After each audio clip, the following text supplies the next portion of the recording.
Minha namorada postou ontem à noite como solteira com outro cara e levou a surpresa da vida.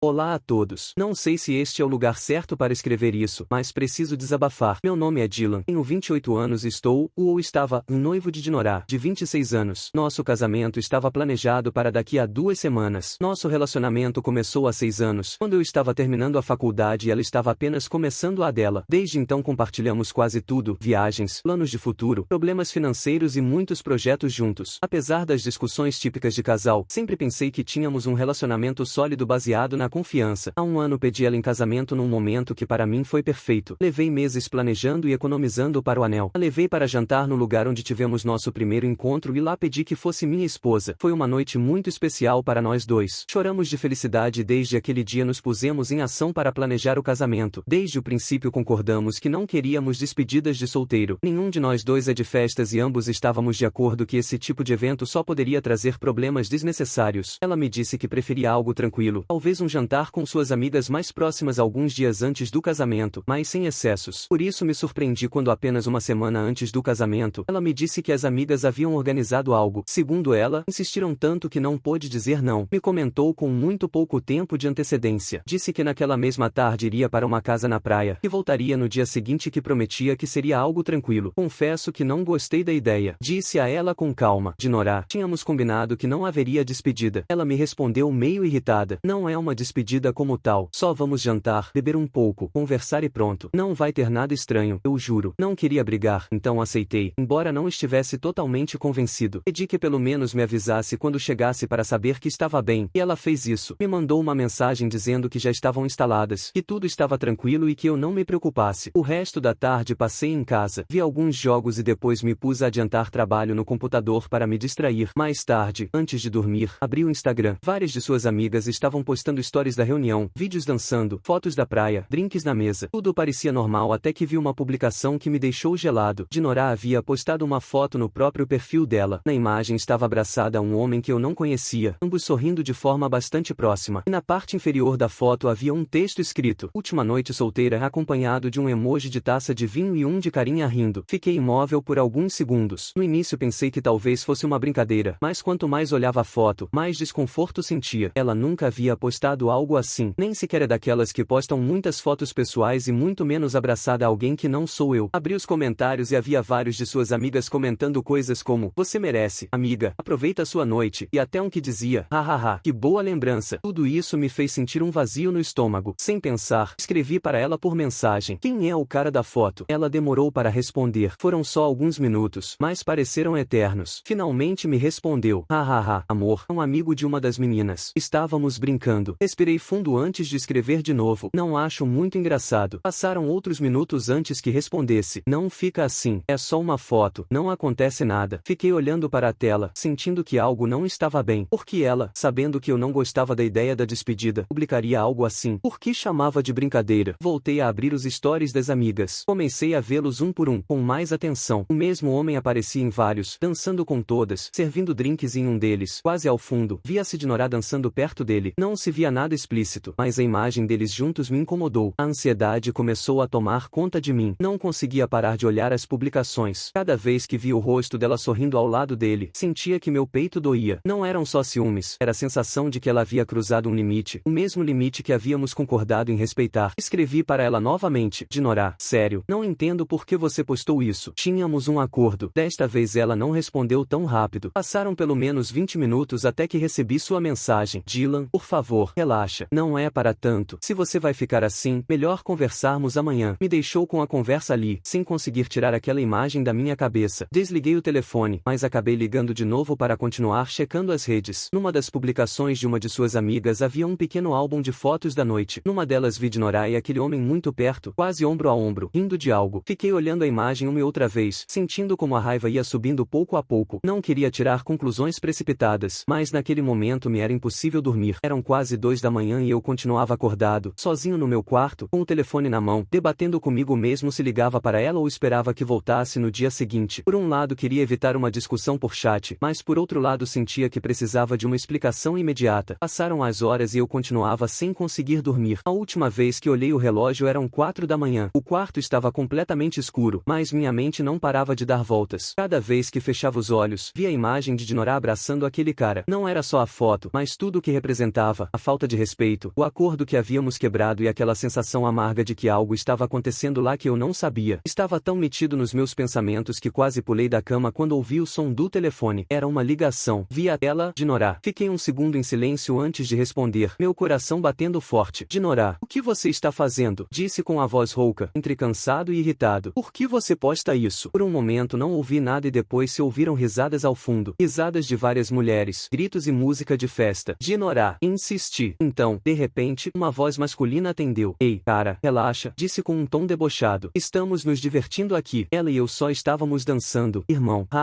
cara, que controlador você é. Ouvi como as meninas ao fundo riam ainda mais alto. Era como se estivessem se divertindo às minhas custas. Me passa, Dinora, consegui dizer, mas o cara continuou falando. Mano, você não se preocupa. Continuou com um tom sarcástico. Se você fizer bem feito e deixar ela satisfeita, ela não tem por que procurar mais nada. Ou será que você não faz bem feito? Claro, daí vem sua insegurança, certo? Bem, não se preocupe. Eu posso te ajudar com isso. Tranquilo, vou deixar ela satisfeita para que não fique de mau humor. Pessoal, você consegue imaginar a humilhação que eu estava passando nesse momento? Se você está revoltado com essa situação, deixa aquele like no vídeo e se inscreve no canal. E me conta nos comentários, o que você faria nessa situação? Vamos continuar. Meu coração acelerou ao máximo e senti como o sangue subia para minha cabeça. Antes que pudesse responder algo, ouvi mais gargalhadas e a ligação caiu. Fiquei imóvel com o telefone na mão, ouvindo o silêncio do meu quarto. A primeira coisa que senti foi uma mistura de raiva e incredulidade. Acabará de ouvir bem? De verdade alguém tinha se atrevido a me dizer isso, a me insultar dessa forma e a zombar do meu relacionamento? Por um momento quis ligar novamente, mas minha mão tremia de raiva. Sabia que se fizesse isso terminaria gritando e provavelmente ela nem sequer atenderia. Isso já era suficiente. Não precisava de explicações. Não precisava que ela mentisse no dia seguinte dizendo que era só uma brincadeira. Aquela ligação era mais do que clara. Sentei na cama e fiquei olhando para o vazio por alguns minutos. Não chorei, não gritei, não quebrei nada. Senti uma calma estranha, como se algo dentro de mim tivesse se quebrado e já não restasse mais nada para salvar. Eram quase 5 da manhã quando tomei a decisão.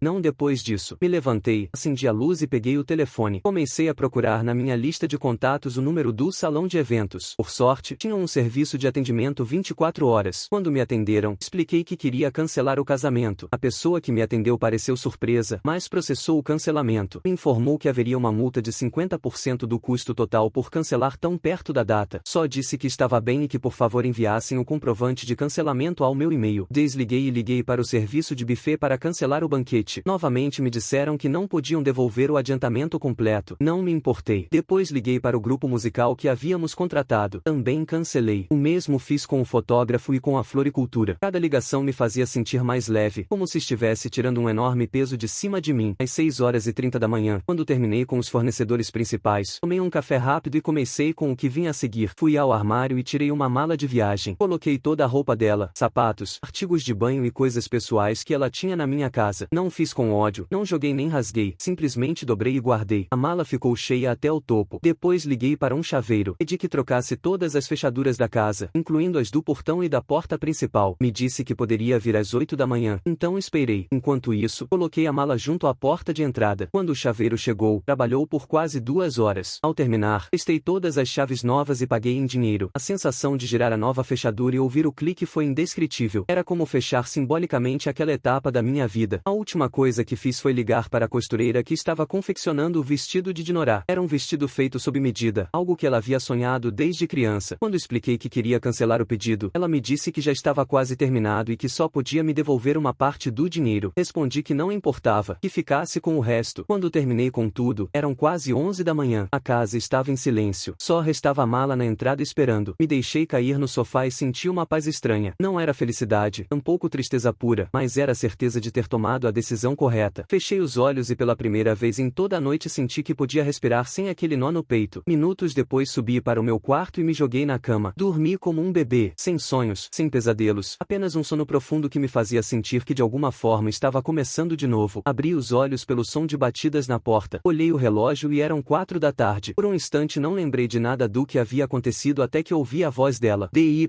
gritou Dinora de fora. Abre. Minha chave não funciona. O que minha roupa está fazendo aqui fora? Fiquei na cama em silêncio, ouvindo suas batidas cada vez mais fortes. Havia deixado a mala bem em frente à porta, então com certeza já a tinha visto. Amor, voltou a gritar. Abre, por favor. Me virei na cama e tentei fechar os olhos, mas era impossível ignorar seus gritos. Dylan, me responde. É por causa de ontem à noite? Não exagera. Foi só uma brincadeira. Quando ouvi isso, senti como a raiva voltava a subir em mim. Me levantei, caminhei até a porta e a abri apenas alguns centímetros. Ela estava ali com os olhos vermelhos e o rosto desfeito. O que você está fazendo aqui, Dinora? Disse com voz seca. Esta já não é sua casa. Pega suas coisas e vá embora. Ela ficou imóvel por um segundo, como se não pudesse acreditar no que estava ouvindo. Amor, disse num fio de voz. Deixa eu explicar. Não há nada para explicar. Interrompi. E não me chama mais de amor. Mas nós vamos nos casar. Replicou com lágrimas nos olhos. Você não pode me fazer isso, Dylan. Abri um pouco mais a porta para que pudesse ver minha expressão de raiva. Já não vai ter casamento. Acabou, disse com firmeza. Cancelei tudo. Vai embora daqui ou ligo para a polícia. Esta não é sua casa. Nunca foi. Ela começou a chorar mais forte. Dylan, por favor, não me deixe assim. Foi só uma brincadeira. Juro que não aconteceu nada. Já ouvi o suficiente. Respondi, e fechei a porta com força. Me deitei de novo na cama com a intenção de voltar a dormir, mas durante vários minutos só ouvi seus choros e súplicas de fora. Eventualmente ela parou de bater e já não ouvi mais nada. Pouco a pouco adormeci novamente. Quando acordei eram 8 da noite. A casa estava em silêncio. Não havia mensagens no meu telefone, o que significava que provavelmente Dinora já tinha ido embora. Me sentia mais tranquilo, embora ainda tivesse aquela sensação de vazio no peito. Às 9 da noite, o telefone tocou. Era o pai de Dinora. Hesitei em atender, mas no final atendi. Alô, disse. Idiota. Ouvi do outro lado com um tom furioso. O que você fez com minha filha? Sério que deixou ela na rua por causa de uma brincadeira? Respirei fundo antes de responder. Primeiro que tudo, não fale comigo nesse tom, disse com calma. E é melhor falar assim com sua filha e educá-la melhor. Por acaso sabe qual foi a brincadeirinha dela? Sim, aquilo da foto, respondeu ele com desprezo. E daí? Você é tão sensível assim. E o que se ela dançou com outro cara? Soltei uma pequena risada irônica. Poxa, já vejo de onde vem a moral dela. Respondi. Me diga, senhor, por acaso sua esposa fez o mesmo com você e você não teve coragem de deixá-la? Com certeza já perdoou alguma infidelidade, certo? Houve um silêncio tenso do outro lado da linha. Da minha esposa você não vai falar, maldito. Rugiu ele. Você não sabe nada sobre nós. Você é um homem fraco por deixar uma mulher desamparada. Claro que ela não está desamparada. Respondi com frieza. Ela é jovem, tem mãos para trabalhar ou pelo menos corpo para seduzir algum otário com dinheiro que encontre por aí. Ouvi como respirava com fúria. E minha filha não é qualquer uma. Maldito. Gritou. Se retrate agora mesmo. Não me retrato de nada. Disse com calma absoluta. E pare de me fazer perder meu tempo. Diga para Dinora não me procurar mais. Desliguei antes que pudesse responder. Fiquei olhando o telefone por alguns segundos, sentindo o coração acelerado, mas não de tristeza, e sim de libertação. Era como se a conversa tivesse selado minha decisão de maneira definitiva. Sentei no sofá e permaneci ali em silêncio por vários minutos. Lembrei de tudo que havíamos vivido juntos, as risadas, as viagens, os planos de futuro, as noites em claro falando sobre nosso casamento. Tudo isso agora parecia pertencer a outra vida, a outra pessoa. Pensei na ligação da madrugada, na voz daquele cara rindo de mim, dizendo que ia deixar ela satisfeita. Aquela foi a gota d'água. Ninguém que me respeita, que respeita nosso relacionamento e que me ama de verdade, permitiria que algo assim ocorresse, muito menos deixaria que aquele homem atendesse o telefone de madrugada para me humilhar. Por um momento senti um pouco de culpa, mas a afastei rapidamente. Não havia volta. Havia feito o que tinha que fazer. Fui para a cozinha, me servi um copo d'água e voltei para o meu quarto. Embora fosse noite, me sentia incrivelmente cansado, como se levasse dias sem dormir. Me deitei na cama, fechei os olhos e desta vez sim pude descansar em paz. Sabia que o pior viria depois, as ligações de amigos, as perguntas de familiares, as críticas das pessoas que não entenderiam a situação, mas no fundo não me importava. Não ia me casar com alguém que, na véspera do nosso casamento, preferia estar abraçada a outro homem e permitir que me insultassem na minha própria cara. Quando o sono começou a me vencer, senti algo que não havia sentido em muito tempo, tranquilidade. No dia seguinte, acordei tarde, por volta das 10 da manhã. O quarto estava em silêncio, mas meu telefone não parava de tocar e vibrar. Quando checei, vi que tinha dezenas de mensagens e muitas chamadas perdidas. Familiares, amigos, conhecidos, todos queriam saber o que havia acontecido. Alguns estavam preocupados, outros irritados e outros simplesmente curiosos. Li as mensagens pouco a pouco. Muitos perguntavam, por que você cancelou tudo? O que aconteceu com o casamento? Você está bem? E entre todas essas mensagens, também vi várias das amigas de Dinora. Numa delas, uma de suas amigas me escreveu, Dylan, o que aconteceu ontem à noite foi ideia nossa, não leva tão a a sério. Queríamos que Dinorah se divertisse. Não pensamos que você veria dessa maneira. Foi só uma brincadeira. Outra até me disse que o cara que apareceu na foto e que falou comigo por telefone era um amigo de confiança de todas que gosta de rapazes. Que eu não me preocupasse e que não havia acontecido nada. Por favor, não a deixe. Você sabe o quanto ela te ama. Terminou a mensagem dela. Não respondi de imediato. Algo dentro de mim dizia que havia algo estranho. A ligação daquela madrugada continuava se repetindo na minha cabeça. O tom do cara não soava como alguém que estava brincando de maneira inofensiva. Então decidi investigar um pouco. Entrei no Facebook e procurei o nome dele. O encontrei quase imediatamente. Seu perfil estava público e a primeira coisa que vi foi uma foto dele na praia abraçando uma mulher com duas crianças pequenas brincando ao seu lado. Continuei descendo e vi mais publicações, fotos de aniversários, natais, mensagens de sua esposa dizendo o quanto o amava. Tudo indicava que era um homem casado, com família, e não havia nada que sugerisse que ele gostava de rapazes. Ali entendi que não só me fizeram uma brincadeira de péssimo gosto, mas que agora também estavam mentindo para tentar salvar a situação. Meu sangue fervia, mas decidi que não ia perder minha energia explicando isso para todo mundo. Respondi somente a quem realmente me importava, amigos próximos e familiares que sempre me apoiaram. Contei exatamente o que aconteceu, que vi a publicação, que me ligaram e me humilharam por telefone e que para mim isso foi suficiente para cancelar tudo. A maioria me entendeu. Vários até me disseram que fiz o certo, que melhor saber antes de casar do que depois. Um dos meus amigos me escreveu: irmão, você se salvou de algo muito pior. Se essa é a ideia de diversão dela, imagino o que poderia acontecer daqui a alguns anos. É claro que também teve gente que me criticou. Alguns diziam que eu estava exagerando, que deveria tê-lo ouvido antes de tomar uma decisão tão drástica. Eu simplesmente parei de responder a eles. Naquela mesma semana começaram os boatos. Dinorah começou a dizer que eu havia perdido a cabeça, que havia cancelado o casamento num surto de loucura. Até alguns familiares dela me ligaram para reclamar, mas poucos acreditaram nela. A foto que ela postou naquela noite havia sido vista por pessoas demais antes que ela apagasse. Várias pessoas me escreveram no privado para confirmar que viram e para me apoiar na minha decisão. Foi uma semana complicada. Não é fácil ver como algo que você havia planejado durante tanto tempo desmorona em questão de horas. Passei anos com Dinorah, investi dinheiro, tempo e sentimentos naquele relacionamento. Por isso, o início foi doloroso, mas com o passar dos dias comecei a sentir alívio. Percebi que o que me doía não era perder o casamento, mas perder a ideia de futuro que havia construído na minha cabeça. Refleti muito. Pensei em todas as vezes que ignorei pequenos sinais, nas vezes que preferi me calar para evitar discutir. A verdade é que o que aconteceu naquela noite foi a gota d'água. Não foi só a foto nem a ligação. Foi a atitude, as risadas ao fundo, a humilhação de ouvir um desconhecido zombar de mim enquanto ela ria com suas amigas e depois a tentativa de cobrir tudo com uma mentira. Ali entendi algo que jamais quero voltar a esquecer. O respeito não se negocia. Se tivesse perdoado isso, provavelmente em alguns meses teria que perdoar algo pior. E não estava disposto a viver uma vida onde a pessoa que amo me desrespeita e depois espera que eu deixe passar. Com o tempo tudo voltou ao normal. Me concentrei no meu trabalho, comecei a me cuidar fisicamente e retomei amizades que havia negligenciado. Pouco a pouco parei de pensar em Dinorah e comecei a aproveitar minha vida de novo. Às vezes me pergunto o que teria acontecido se a tivesse perdoado. Talvez continuássemos juntos, talvez até tivéssemos nos casado, mas no fundo sei que a desconfiança teria ficado ali, que em qualquer discussão eu lembraria daquela noite, daquela ligação e daquelas risadas. Hoje posso dizer que não me arrependo. Prefiro ter perdido dinheiro do que perder minha dignidade e anos da minha vida num relacionamento que não me fazia sentir valorizado. Meses depois, uma das amigas de Dinorah me escreveu para dizer que ela ainda sentia minha falta, que não havia superado o que aconteceu. Eu só respondi que desejava o melhor para ela, mas que já não havia mais nada para conversar. Essa foi a última vez que soube algo dela. Hoje olho para trás e a única coisa que sinto é alívio. Essa experiência me ensinou que o amor sem respeito não vale nada. Aprendi que quem realmente te quer não ri de você quando está machucado e que colocar limites não te faz mal nem exagerado, te faz alguém que se respeita. Pode ser que tenha ficado sozinho, mas prefiro estar sozinho do que com alguém que me faz sentir menos do que valho.